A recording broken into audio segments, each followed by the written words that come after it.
નમસ્કાર મિત્રો, આપ સૌને જણાવવાનું છે કે રાજકોટ જિલ્લા માટે હવામાન ખાતાએ આગામી 3 દિવસ માટે અત્યધિક ભારે વરસાદની ચેતવણી આપી છે।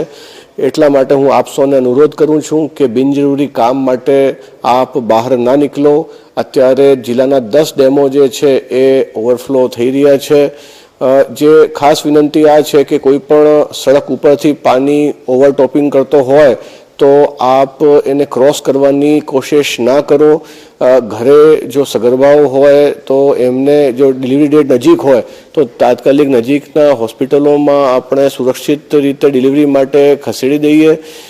નીચાણવાળા વિસ્તારમાં જો કોઈ રહેતા હોય તો એમને વિનંતી છે કે નજીકના મામલતદાર કચેરીનો સંપર્ક કરી જે શેલ્ટર હોમ ચાલુ કરવામાં આવ્યા છે એમાં શિફ્ટ થઈ જાય। રાજકોટમાં અત્યારે શહેરી વિસ્તારમાં 22 જેટલા શેલ્ટર હોમ ચાલુ કરવામાં આવ્યા છે। જે લોકમેળામાં જે મજૂરો આવ્યા હતા એમના માટે પણ અલગથી તંત્રે વ્યવસ્થા કરી છે અને એમને પણ અલગથી શેલ્ટર હોમમાં રાખવામાં આવ્યું છે। એમને જમવાની પણ વ્યવસ્થા અલગ અલગ સંસ્થાઓ જેવી કે બોલબાલા ટ્રસ્ટ દ્વારા કરવામાં આવી રહી છે।